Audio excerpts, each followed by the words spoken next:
Vamos usar essa função aqui de trás como decapador de fio.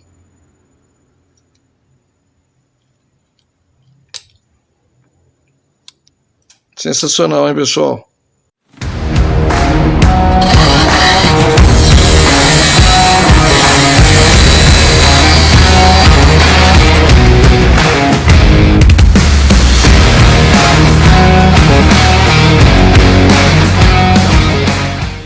A função alicate, a área de corte aqui do Multitool, ela é muito boa, pessoal.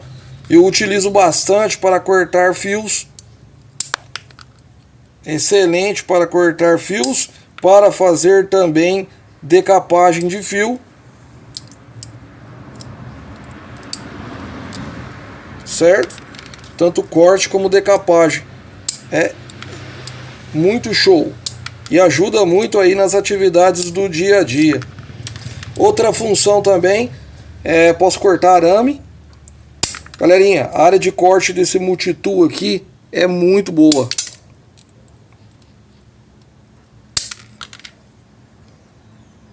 Função alicate, galerinha. Então tem aqui uma porca. Estou preso aqui com a chave Allen.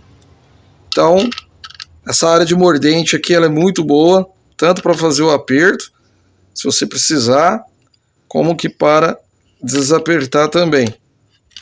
Percebam que o encaixe é perfeito aqui no mordente aqui, ó. Olha aí, pessoal. Show. Uma função de emergência também é você usar o alicate do Multitool da Letterman para apertar o conector no polo da bateria, pessoal. Como vocês veem, tá solto.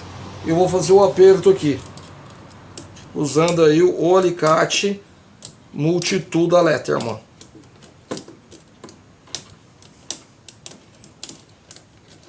Tanto para apertar como para desapertar.